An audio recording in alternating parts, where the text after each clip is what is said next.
In the depths of the Second World War, in the middle of the intransigence of late summer, buyers of the August 21st, 1943 edition of the New Yorker magazine got to read the ever more remarkable imaginings of James Grover Thurber. He was early into 20 years of virtually total blindness, and words and daydreams were beginning to take over his life. Mix them in with the anxieties of war on the home front and the ordinary mindless, timeless wondering about what the story is with the guy in the next house or the next car or the next seat, and you have one of my favorites. It exists now in the collection The Thurber Carnival, first published in 1945. The Lady on 142 by James Thurber. The train was 20 minutes late, we found out when we bought our tickets, so we sat down on a bench in the little waiting room of the Cornwall Bridge station. It was too hot outside in the sun. This midsummer Saturday had got off to a sulky start, and now, at 3 in the afternoon, it sat sticky and restive in our laps. There were several others besides Sylvia and myself waiting for the train to get in from Pittsfield, an older woman who fanned herself with the Daily News, a young lady in her 20s reading a book, a slender, tanned man sucking dreamily on the stem of an unlighted pipe. In the center of the room, leaning against a high iron radiator, a small girl stared at each of us in turn, her mouth open, as if she had never seen people before. The place had the familiar, pleasant smell of railroad stations in the country, of something compounded of wood and leather and smoke. In the cramped space behind the ticket window, a telegraph instrument clicked intermittently, and once or twice a phone rang, and the station master answered it briefly. I couldn't hear what he said. I was glad on such a day that we were going only as far as Gaylordsville, the third stop down the line, 22 minutes away. The station master had told us that our tickets were the first tickets to Gaylordsville he had ever sold. I was idly pondering this small distinction when a train whistle blew in the distance. We all got to our feet, but the station master came out of his cubbyhole and told us it was not our train, but the 12:45 from New York, northbound. Presently the train thundered in like a hurricane and sighed ponderously to a stop. The station master went out onto the platform and came back after a minute or two. The train got heavily underway again for Canaan. I was opening a pack of cigarettes when I heard the station master talking on the phone again. This time his words came out clearly. He kept repeating one sentence. He was saying, "Conductor Reagan on 142 has the lady the office was asking about." The person on the other end of the line did not appear to get the meaning of the sentence. The station master repeated it and hung up. For some reason, I figured that he did not understand it either. Sylvia's eyes had that lost, reflective look they wear when she's trying to remember in what box she packed the Christmas tree ornaments. The expressions on the faces of the woman, the young lady, and the man with the pipe had not changed. The little staring girl had gone away. Our train was not due for another 5 minutes, and I sat back and began trying to reconstruct the lady on 142, the lady Conductor Reagan had, the lady the office was asking about. I moved nearer to Sylvia and I whispered, "See if the trains are numbered in your timetable." She got the timetable out of her handbag and looked at it. 142, she said, is the 12:45 from New York. This was the train that had gone by a few moments before. "The woman was taken sick," said Sylvia. "They're probably arranging to have a doctor or her family meet her." The older woman looked around at her briefly. The young woman, who had been chewing gum, stopped chewing. The man with the pipe seemed oblivious. I lighted a cigarette and sat thinking. "The woman on 142, I said to Sylvia finally, "might be almost anything, but she is definitely not sick." The only person who did not stare at me was the man with the pipe. Sylvia gave me her temperature-taking look, a cross between anxiety and vexation. Just then our train whistled, and we all stood up. I picked up our 2 bags, and Sylvia took the sack of string beans we had picked for the Connells. When the train came clanking in, I said in Sylvia's ear, "He'll sit near us. You watch." "Who? Who will?" she said. "The stranger," I told her. "The man with the pipe." Sylvia laughed. "He's not a stranger," she said. "He works for the Breeds." I was certain that he didn't. Women like to place people. Every stranger reminds them of somebody. The man with the pipe was sitting 3 seats in front of us, across the aisle when we got started. I indicated him with a nod of my head. Sylvia took a book out of the top of her overnight bag and opened it. "What's the matter with you?" she demanded. I looked around before replying. A sleepy man and woman sat across from us.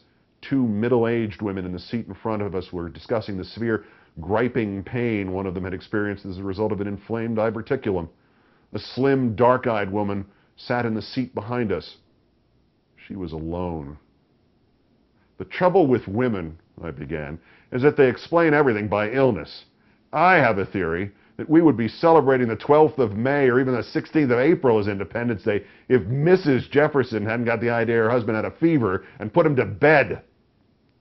Sylvia found her place in the book. "We've been all through that before," she said. "Why couldn't the woman on 142 be sick?"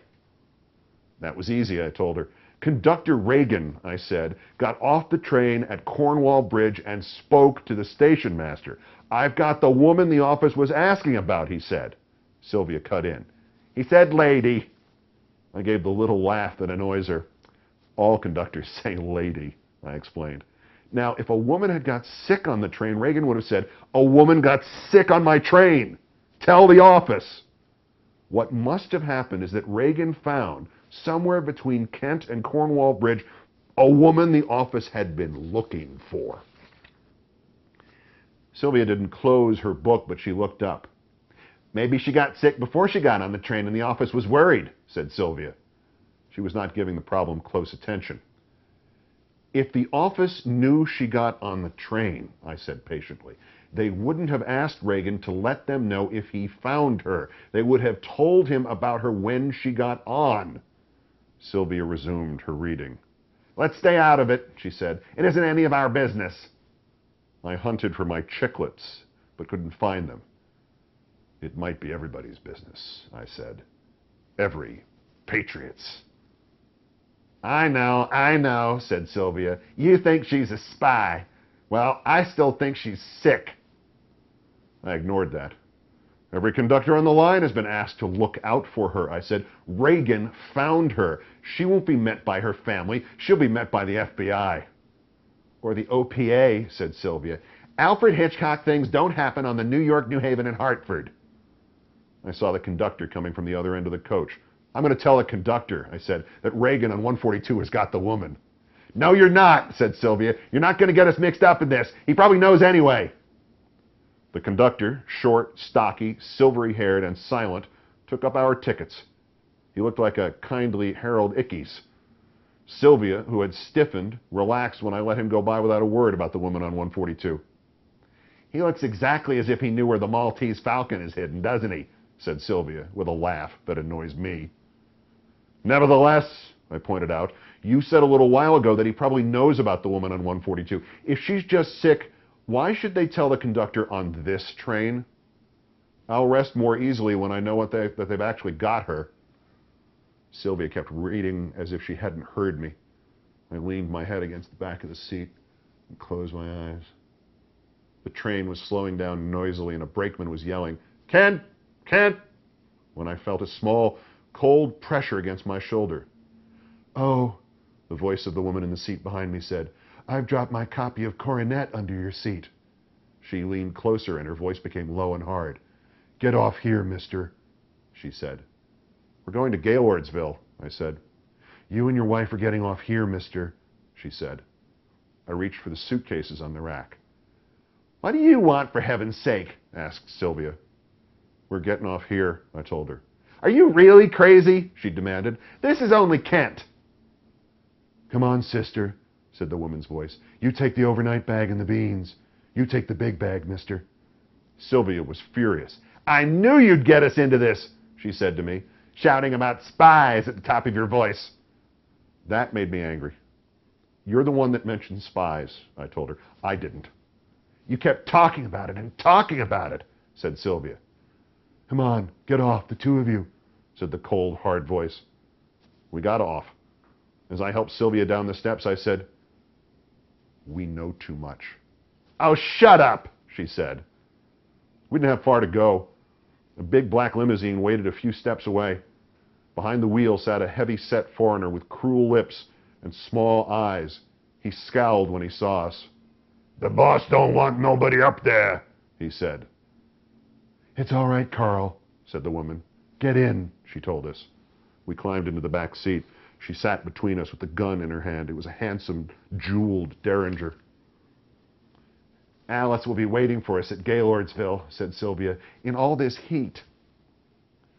The house was a long, low, rambling building reached at the end of a poplar-lined drive. "Never mind the bags," said the woman. Sylvia took the string beans and her book, and we got out. Two huge mastiffs came bounding off the terrace, snarling. "Down, Mata," said the woman. "Down, Pedro." They slunk away, still snarling. Sylvia and I sat side by side on a sofa in a large, handsomely appointed living room. Across from us in a chair lounged a tall man with heavily lidded black eyes and long, sensitive fingers. Against the door through which we had entered the room leaned a thin, undersized young man with his hands in the pockets of his coat and a cigarette hanging from his lower lip. He had a drawn, sallow face, and his small, half-closed eyes stared at us incuriously. In a corner of the room, a squat, swarthy man twiddled the dials of a radio. The woman paced up and down, smoking a cigarette in a long holder. "Well, Gale," said the lounging man in a soft voice, "to what do we owe this unexpected visit?" Gale kept pacing. "They got Sandra," she said. The lounging man did not change expression. "Who got Sandra, Gale?" he asked softly. "Reagan on 142. The squat, swarthy man jumped to his feet. "All the time Egypt say, 'Kill this Reagan,'" he shouted. "All the time Egypt say, 'Bump off this Reagan.'" The lounging man did not look at him. "Sit down, Egypt," he said quietly. The swarthy man sat down. Gale went on talking. "The punk here shot off his mouth. He said he was wise." I looked at the man leaning against the door. "She means you," Sylvia said, and laughed. "The dame was dumb," Gale went on. "She thought the lady on the train was sick." I laughed. "She means you," I said to Sylvia. "The punk was blowing his top all over the train," said Gale. "I had to bring him along." Sylvia, who had the beans on her lap, began breaking and stringing them. "Well, my dear lady," said the lounging man, "a most homely little touch." "What's a touch?" demanded Egypt. "Touch," I told him. Gale sat down in a chair. "Who's going to rub them out?" she asked. "Freddie," said the lounging man. Egypt was on his feet again. "Nah, nah," he shouted. "Not the punk. The punk bump off the last 6-7 people." The lounging man looked at him. Egypt paled and sat down. "I thought you were the punk," said Sylvia. I looked at Sylvia coldly. "I know where I have seen you before," I said to the lounging man. "It was at Zagreb in 1927. Tilden took you in straight sets. 6 love, 6 love, 6 love." The man's eyes glittered. "I think I bump off this man myself," he said. Freddie walked over and handed the lounging man an automatic. At this moment, the door Freddie had been leaning against burst open, and in rushed the man from the train with the pipe, shouting, "Gale! Gale! Gale!